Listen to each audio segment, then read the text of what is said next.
published 2311 EDT, the 15th of September 2017, updated 1623 EDT, the 16th of September 2017. A 15-year-old Wisconsin girl who admitted to participating in the stabbing of a classmate to please horror character Slender Man will avoid prison after a jury determined Friday that she was mentally ill at the time of the attack. Before jury deliberations Friday, Inissa Wire's attorney told the court his client was lonely, depressed and descended into madness, as he pleaded with her jury to send the girl to a mental hospital rather than prison.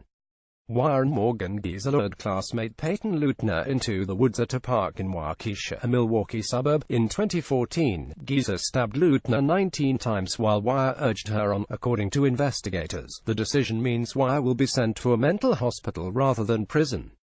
A plea agreement calls for her to spend at least 3 years at a hospital. Inissa Wire passes a note to defense attorney Joseph Smith Jr. during closing arguments in her case Friday before the jury concluded she was mentally ill at the time of the attack. Wire was accused of being involved in the stabbing of another girl related to the Slender Man online story, pictured chained, being led into the courtroom in December of 2016. A passing bicyclist found Leutner, who barely survived her wounds. All three girls were 12 at the time. Both Wire and Geezer told detectives they felt they had to kill Leutner to become Slender Man's proxies, or servants, and protect the families from the demon's wrath. The trial was to assess her mental competency and to determine whether she should be sentenced to a prison sentence or a psychiatric facility. If she is convicted as a criminal, she would have spent 10 years or more in behind bars. On Wednesday, Melissa Westendorf, who was appointed by a judge to evaluate Wire after her insanity plea, testified for the teen. Westendorf testified that she believed Wire suffered from a shared delusional disorder that left her unable to conform her conduct to the law when she and Geezer tried to kill a friend Leutner in 2014. Wire and Geezer are seen above in the mugshots in April 2014. They were both 12 at the time. The Slender Man is a fictional character that originated in an online art contest in 2009. Westendorf acknowledged under cross-examination that the condition is rare among two children who are friends. She said most cases involve spouses, a parent and child, or siblings.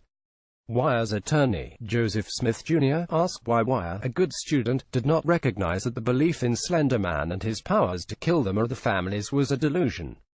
First of all, she was 12, Westendorf said, adding that Wire was influenced by a website focused on imaginary killers and boogeymen. If adults have trouble distinguishing fake news, 12-year-olds will, because the brains can't yet discern or analyze as well. Wire, now 15, pleaded guilty to attempted second-degree intentional homicide in a deal with prosecutors in August. But she claims she was mentally ill during the attack and not responsible for her actions. A jury heard 3 days of testimony from psychologists and detectives. The jury began deliberations Friday morning.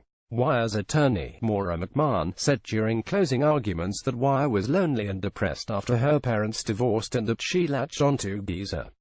The girls attacked 12-year-old Peyton Leutner above before the stabbing after a sleepover in 2014 to prove the fictional boogeyman they believed in was real. Peyton survived by crawling into the path of a passing cyclist who called for help.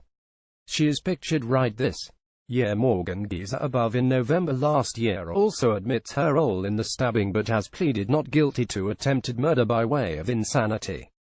Her mental competency trial will begin in October. Together they became obsessed with Slender Man, developing a condition called shared delusional disorder. McMahon said, Wire believed Slender Man could read her mind as well as teleport and would kill her or her family if she talked about him, she said.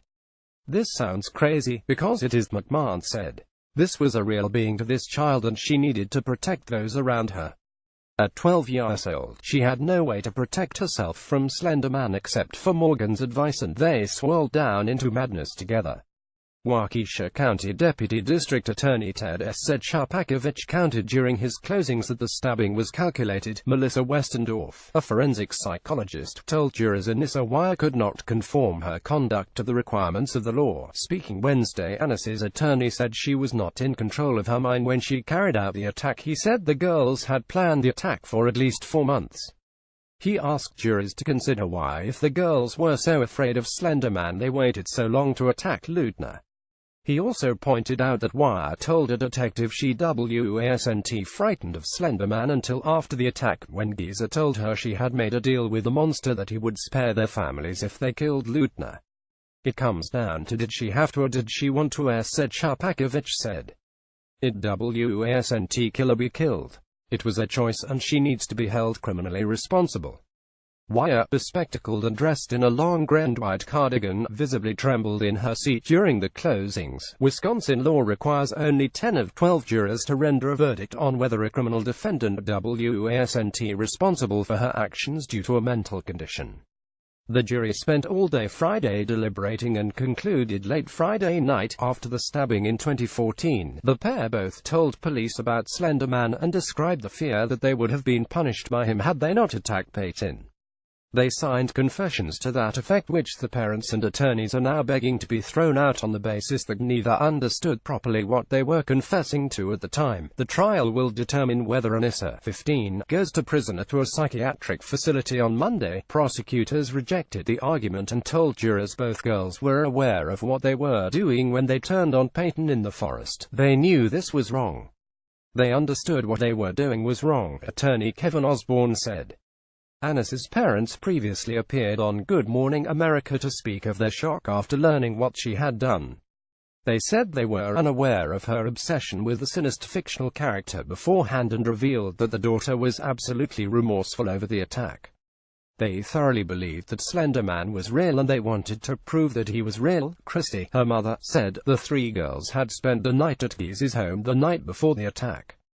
Giza and Wire plotted it overnight and Giza carried the knife in her waistband as they marched into the forest. During police questioning, Wire said of the moment she saw the weapon, "Dear God, this is really happening." The plan had been for Wire to carry out the attack, but she froze and instead told her friend to do it instead. After stabbing her 19 times, the pair ran away, leaving Peyton for dead. She was able to crawl far enough towards the path of a cyclist and flagged them down. The girl was then taken to hospital where doctors said she was a millimeter from death. She returned to school in the fall of 2014.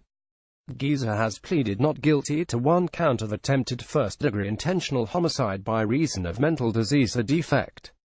Her trial is set to begin October 9. Who is Slender Man? The online myth. The girls believe the Slender Man is a fictional character that originated in an online art contest in 2009. Before becoming a popular meme, the mythical creature is often depicted as an unnaturally tall, thin figure with a blank, featureless face, wearing a black suit. The character is said to have creepy long, tentacle-like arms, which can be extended to capture prey. It is described as stalking, abducting and traumatizing children, and depending on variations of the urban legend can cause memory loss, insomnia and paranoia. It is also said to be able to create distortions in photographs and teleport. The character is understood to have originated in a Photoshop contest on the forums of comedy website Something Awful in 2009. It then went viral, with numerous works of fan art and short scary stories known as creepypasta published online. The character has developed its own life online, with 2 feature-length films funded in part by Kickstarter appearing in 2012, along with many amateur video